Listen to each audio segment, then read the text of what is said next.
इस प्रेजेंटेशन में हम बात करने जा रहे हैं मैपिंग फंक्शन की।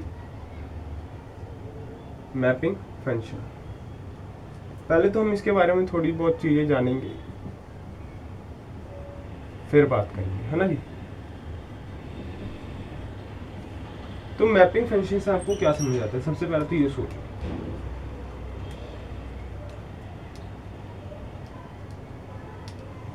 बेसिकली हमने पिछली प्रेजेंटेशन में क्या बात की थी? कैशे मेमोरी की, है ना। तो कैशे मेमोरी जो है स्टोर ब्लॉक्स करती है, डाटा स्टोर करती है, लेकिन इतना डाटा नहीं स्टोर कर सकती। वो थोड़ा डाटा स्टोर कर सकते हैं, स्मॉल डाटा स्टोर कर सकते हैं, ज़्यादा डाटा नहीं स्टोर कर सकती, है ना। तो basically cache memory stores small data, है ना, या small number of blocks as compared to the blocks which are stored in the main memory. तो इस memory, main memory and cache memory के बीच में जो हमें डाटा एक्सचेंज करवाना होता है, उसको मैपिंग फंक्शन उसमें काम आता है। उसमें हम पता करते हैं कि मैपिंग हमारी किस तरह की होगी, कि कैशे मेमोरी से जो मेन मेमोरी में डाटा जाएगा वो किस वे में जाएगा, है ना। तो थोड़ा बहुत मैं लिखवा दूं पहले, फिर हम इसको एक्सप्लेन करते हैं, ठीक है। जो मैंने बोला है वही लिखना है। अभी तो मैं वही लिखवा रहा हूँ जो मैं बोला था अभी थोड़ी देर पहले। The cache memory can store a reasonable number of blocks at any given time. Reasonable number of blocks at any given time. Okay, at any given time. But this number is small as compared to the total number of blocks stored in main memory. But this number is small as compared to the blocks stored in main memory, है ना जी। Thus we have to use the mapping function to relate main memory and cache memory.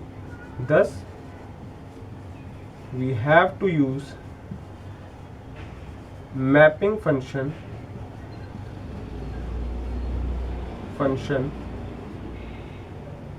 to relate main memory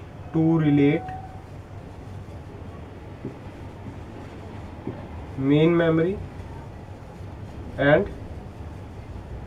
cache memory, ठीक है जी। So we have to use mapping function. So basically जो हमारा mapping function है, ये दो तरह का होता है। ये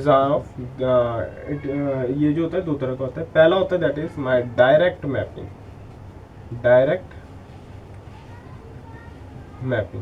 पहला जो होता है वो होता है मेरा direct mapping, and another one is my associative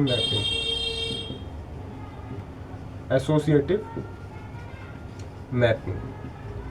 इन दो तरह की हम मैपिंग की बात करेंगे, ठीक है। एक और चीज़ मेरे को इसमें रिप्लेसमेंट एल्गोरिथम की भी शायद ज़रूरत पड़ेगी, तो उसके बारे में भी हमें थोड़ी सी बात करनी पड़ेगी। रिप्लेसमेंट एल्गोरिथम से तुम्हें क्या समझ आ रहा है? क्या रिप्लेसमेंट का मतलब क्या होगा? मैंने अभी थोड़ी देर पहले पिछली प्रेजेंटेशन में रिप्लेसमेंट से काफ़ी अच्छा टॉपिक, रिप्लेसमेंट के बारे में काफ़ी अच्छी तरह एक्सप्लेन किया था कि रिप्लेसमेंट होती है किसी चीज़ की main memory and cache memory से। उससे अगर हम थोड़ा रिलेट करें तो शायद आपको कुछ याद आ जाएगी क्या, किसके बारे में मैंने बात की थी।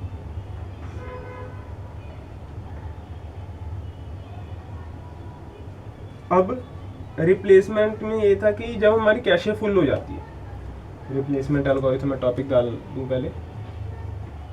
रिप्लेसमेंट एल्गोरिथम, ठीक है जी। तो जब हमारी कैशे फुल हो जाती है तो रिप्लेसमेंट एल्गोरिथम जो है, कैशे कंट्रोलर जो है, वो कैशे से डिसाइड करवाता है कि कौन सा ब्लॉक रिमूव करे जिससे हमारी स्पेस बने एंड हम कुछ नया डाटा उसमें डाल सकें, ठीक है। डेफिनेशन लिखवा दे पहले थोड़ी। when the cache is full, जब हमारा कैशे फुल हो जाता है then cache controller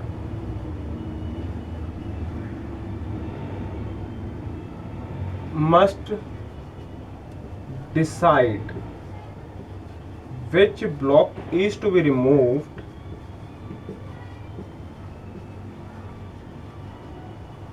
to enter the remaining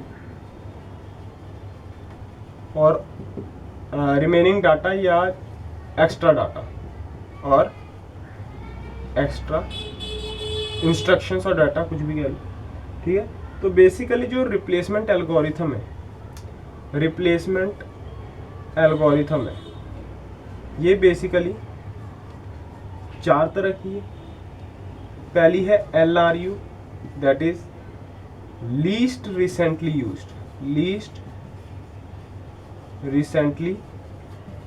used, ठीक है। Then is my FIFO, first in first out.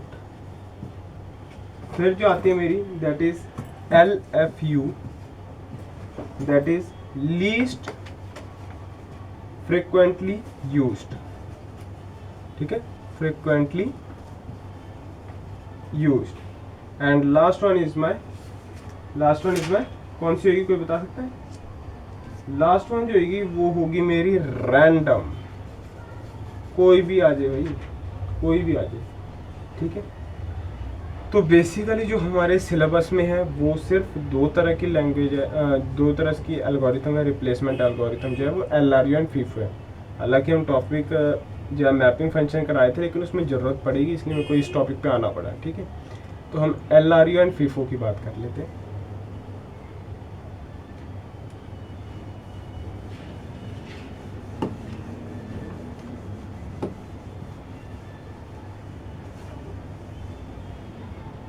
सबसे पहले हम FIFO की बात कर लेते हैं, first in first out FIFO। मान लो मेरे पास नंबर है 1 2 1 4 6 3 2 5 2 5 4 1 8, ठीक है। ये मेरे पास एक नंबर, इतना बड़ा नंबर, ठीक है। एंड मेरे कैशे मेमोरी में एक लिमिटेड नंबर ऑफ ब्लॉक्स है, दैट ब्लॉक्स दिया कि मेरे पास सिर्फ 4 ब्लॉक्स हैं। चलो और भी ब्लॉक्स हो सकते हैं, ऐसी कोई बात नहीं, लेकिन होगा क्या, फर्स्ट इन फर्स्ट आउट। देखो मिस एंड हिट ऑपरेशन पता है, पहला फर्स्ट डाला मैंने, फर्स्ट हमारे कैशे मेमोरी में कहीं भी नहीं है, मैं वैल्यू एंटर करा रहा हूँ, 1 हमारी कैशे मेमोरी में कहीं है नहीं है, तो 1 मैं एंटर कर दूंगा B नोट पे, मतलब नहीं था। Then this is my miss operation को मैं MO से लिखूंगा, ठीक है। 2 भी नहीं है मेरा, तो अब 2 मैं ऊपर एंटर कराऊंगा, 1 नीचे, 1 तो डल गया ना, एज अ स्टैक अगर हम सोचे तो 1 तो डल गया हमारा, ठीक है। तो 2 डाला, 2 डालने में मतलब अंदर पहले से तो था नहीं, that is also miss operation. कौन कौन सी वैल्यू होगी, 1 होगी, 2 होगी। अब आया मेरा 1 मेरा पहले से है, इसमें 1 मेरा पहले से है, मीन्स ये वैल्यू है पहले से, that is my hit operation, HO hit operation पहले से था हमारी कैशे में, ठीक है। अब हम बात करते हैं 4। तो जब मैं 4 एंटर कराऊंगा तो 1 2 then 4, this is my miss operation. फिर हम एंटर कराएंगे 6, तो 1 2 4 6 भी पहले से नहीं था, this is also my miss operation. फिर हम एंटर कराएंगे 3, 6 हो गया। अब 3 हमारे पास और स्पेस था नहीं, 4 तो हमारी 4 फुल होगी, अब हमें हटाना पड़ेगा कुछ, जब भी तो हम और डाटा डाल सकते हैं। तो भाई 3 को डालना है हमने, हमारा रिप्लेसमेंट एल्गोरिथम है FIFO, first in first out. पहला कौन सा इन हुआ, 1, then 1 will be my out, 1 की स्पेस मेरी अब खाली हो जाएगी। अब 2 नीचे, 4 नीचे, 6 नीचे और 3 हमने अब डाल दिया ऊपर, जगह बच गई, नीचे कर दिया हमने और इसको ऊपर डाल दिया, ठीक है जी। बेसिकली दिखाने का तरीका है, बेसिकली 3 1 की जगह ही आता है, लेकिन ये दिखाने का तरीका है कि अब जो है 1 की जगह 3 आ गया और अब जो फर्स्ट इन हुआ है दैट इज माई 2 हो चुका है, 1 के बाद 2 ही था फर्स्ट इन, तो 1 हट गया तो इसके बाद 2 रह गया, इसलिए इसको हमने इस वे में दिखाया। हम नहीं तो डालते इधर ही 3 लिखते, लेकिन 1 के बाद 2 की बारी है, 2 को डिलीट करेंगे अगली बार अगर कोई डाटा ओवरफ्लो हुआ, तो इसलिए हम इसको इस वे में लिखते हैं। ठीक है, आई होप ये बात सभी को समझ आई होगी। 3 हमारा हो गया। अब 2 4 6 3, this is also my miss operation था। 2 आया, 2 तो हमारे पहले से है, this is my hit operation. ठीक है जी, इसके बाद 5 मेरा नहीं है तो मतलब 2 ही जाएगा, 2 को हम हटा देंगे, 2 को हटा देंगे तो 4 6 3 5, क्योंकि 2 ही है, 1 के बाद तो 2 ही है फर्स्ट इन फर्स्ट आउट वाला। ठीक है, तो 5 डाल दिया। देन माई 4, काफ़ी बड़ा नंबर ले लिया यार मैंने। अब मैं जो वो 4 है, 4 भी माई हिट ऑपरेशन, पहले से ही है 4 हमारे इसके अंदर स्टोर। ठीक है, तो 4 भी आ गया। अब this is my miss operation, this is my hit operation. अब जो है 1 एंटर कराना है, नीचे का ये हटेगा। 6 3 5 1, मिस ऑपरेशन ऑब्वियस सी बात है, last in first in first out. अब 6 हटेगा क्योंकि ये 1 हो चुका है, अब 6 ही सबसे पहले आया, 1 2 4 एंड देन 6, फिर उसके बाद ही बाकी सारे नंबर आए, तो 6 हट के अब क्या आ जाएगा, 8 आ जाएगा। तो 3 5 1 and 8, this is my FIFO algorithm, first in first out algorithm. I hope ये सभी को समझ आई होगी कभी। ठीक है, इसके बाद जो एल्गोरिथम है वो है मेरी least recently used algorithm. Least recently use से क्या समझ आ रहा है कि जो सबसे कम यूज हो, सबसे कम यूज हो। तो एक वैल्यू ले लेते हैं हम कोई भी, 4 2 0 1 2 3 0 4 2 3 6 4 ले लेते हैं। ठीक है, अगेन हमारे पास 4 ब्लॉक्स हैं, B naught, B1 B2 B3। Least recently use मतलब जो सबसे पहले आएगा और जो सबसे कम यूज हुआ होगा उसको रिमूव करना, जो सबसे कम यूज हुआ होगा उसको रिमूव करना। ठीक है, तो बेसिकली आप यार कर ही सकते हो। लीस्ट रिसेंटली यूज की 4 डाला पहले, फिर 4 के बाद 2 डाला, फिर 2 के बाद 0 डाला, फिर 4 2 0 1 डाला।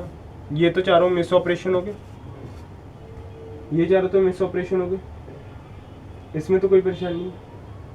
अब जो है, अब कोई 4 2 0 1 के बाद वापस 2 है, हिट ऑपरेशन है, 4 2 0 1 अगेन हिट है ना, 4 2 0 1। अभी तक जो बात चली है वो सिर्फ इधर तक चलिए, एंड 2 मैं वापस आ गया, 2 मेरा वापस आ गया, है ना, ये बात ठीक है। अब 3, तो 3 यहाँ एक चीज देखना, 3 बोला मैंने। अब देखो यहाँ से हम शुरू होंगे, पहला आया 2, फिर आया 1, फिर आया 0, 2 हमारे एक बार आ चुका उसको नहीं लेंगे, फिर आया 4, तो सबसे पहले कौन सा है 4, तो हम 4 को रिप्लेस कर देंगे और उसकी जगह क्या डालेंगे, उसकी जगह 3 डालेंगे। इस बार हम 4 की जगह ही 3 डाल रहे हैं, ऊपर नहीं डाल रहे, 4 की जगह ही 3 डाल रहे हैं, और बाकी सारे नंबर ऐसे के ऐसे, एंड इस बार 3 को गोला कर दो। अब 6 है, तो अब देखते हैं, तो 3 2 1 0, 2 हमारा पहले से ही आ चुका है, तो सब अब कौन सा रिप्लेस होगा, 0 होगा। कई बच्चे 2 रिप्लेस करते हैं कि फर्स्ट इन फर्स्ट आउट देखने लग जाते हैं, कहेंगे तो फर्स्ट इन फर्स्ट आउट जैसे ही है, नहीं, यहाँ ये 2 रिप्लेस नहीं हो रहा, यहाँ हमारा डायरेक्ट अब 0 रिप्लेस होने को आ रहा है, 3 2 6 1। आई थिंक ये वीडियो काफ़ी बड़ी बनने जा रही है। 3, अब इसके बाद 4 हमारा कौन सा रिप्लेस होगा वो देख लेते हैं। इस बार हमारा 6 था, तो 6 3 2 1, तो 1 की जगह रिप्लेस होगा, ऑब्वियस सी बात है, 0 तो हमने हटा दिया था ना इस बार, तो अब 1 की जगह रिप्लेस होगा, 1 की जगह हमारा 4 आ जाएगा, तो 4 आ गया। ठीक है, तो बेसिकली LRU हमारी इस तरह की। अब मैं जो बात करूँगा अगली प्रेजेंटेशन से ही बात करेंगे, ऑब्वियस सी बात है, उसमें हम बात करेंगे डायरेक्ट मैपिंग की, कि डायरेक्ट मैपिंग किस तरह से होती है, एंड फिर उसकी अगली प्रेजेंटेशन में बात करेंगे एसोसिएटिव मैपिंग की। So that's all for this presentation. अगर किसी कोई भी डाउट हो, कोई समस्या हो, कोई दिक्कत हो, कोई प्रॉब्लम हो, तो कमेंट सेक्शन पे मैसेज कर सकता है। Thank you.